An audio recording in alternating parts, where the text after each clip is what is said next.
Nabi Muhammad tuh sama anak perempuan, ya Allah, ngebelainnya luar biasa. Ada seorang laki-laki namanya Abdullah bin Mughaffal. Abdullah ini habis masuk Islam gitu, berapa tahun gitu. Para sahabat bilang, saya nggak pernah deh ngelihat Abdullah bin Mughaffal senyum, sampai nggak pernah tahu senyum dia tuh kayak gimana gitu. Sedih aja terus mukanya. Mukanya kelihatan selalu bersedih. Nabi Muhammad sampai penasaran. Satu hari Nabi Muhammad panggil dia, duduk di hadapan Nabi. Nabi nanya, ma ahzanaka ya ibnal Mughaffal, kenapa ya saya tiap lihat muka kamu tuh selalu sedih Ibnul Mughaffal? Boleh nggak kamu kasih tahu, wahai Abdullah bin Mughaffal, apa yang bikin kamu tuh selalu sedih? Abdullah bin Mughaffal ditanya kayak begitu, tambah sedih. Ceritalah, kata Nabi. Abdullah pun cerita, saya meninggalkan istri saya di saat dia sedang hamil besar. Orang dulu kan dagang, kadang pergi perang, kadang pergi kemana jauh, sampai bikin dia tuh bepergiannya itu bertahun-tahun. Dia bilang sampai kemudian saya datang bertahun-tahun sesudah itu, mungkin kayak 6 tahunan sesudah itu, saya mendapati istri saya sudah melahirkan anak perempuan. Anak perempuan saya nih Rasul, ceria, menyenangkan, kata-katanya lucu, tingkahnya enak dilihat, cantik, pinter. Cuman sayang, perempuan. Hati saya dalam dilema besar. Enggak sih sebenarnya, biarin aja dah. Sama cemen Ibn Mughaffal kagak berani. Dia tuh kan benerannya sebenarnya bukan cowok tuh. Dia nggak berani nguburin anak ceweknya. Dan keegoisan serta kekerasan hati saya membuat saya nggak bisa tahan terhadap hinaan dan cacian dari kaum saya. Hingga satu hari saya pun memutuskan, saya bilang sama istri saya, dandanin anak saya. Istri saya udah paham. Waktu saya bilang dandanin anak saya, dia bilang, istri saya udah bilang, jangan dong Abdullah, jangan dong.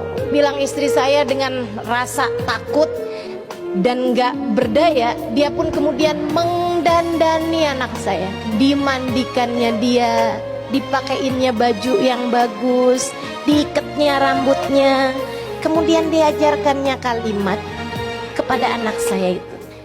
Saya pun bawa anak saya.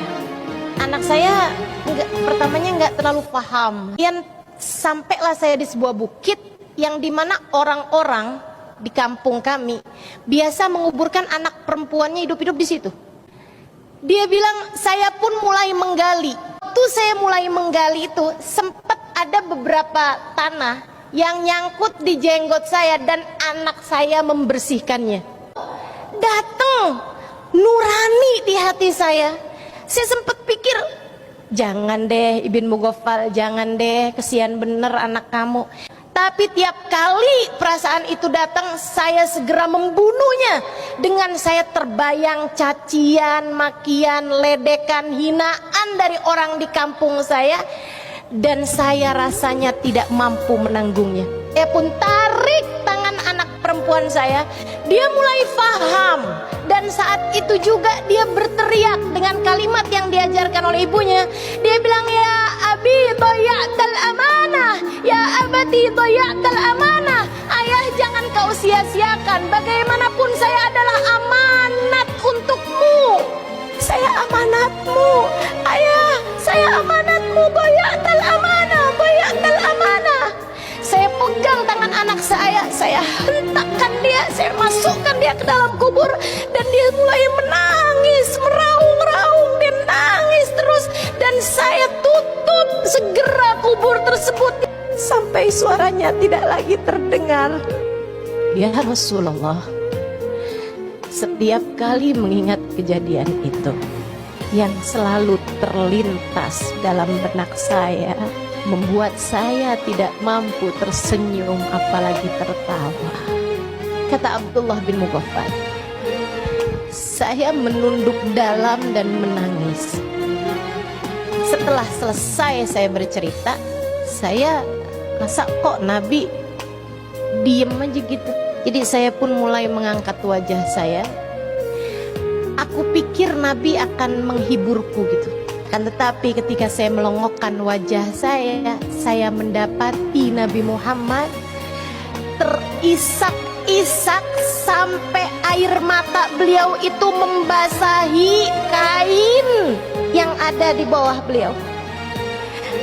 Katanya Abdullah, saya saat itu dilanda perasaan bersalah yang semakin menggunung. Saya kemudian menatap wajah Nabi Muhammad yang sudah mulai diam. Kemudian Nabi Muhammad mengatakan, "Lau kuntu nabiyyan fi dzaka zaman la uqimul hadd 'alaika ya ibnal mughaffal." Andai masa itu saya sudah menjadi nabi, aku akan kuburkan kamu hidup-hidup, wahai Ibnul Mughaffal, sebagaimana kamu telah menguburkan hidup-hidup anak perempuanmu.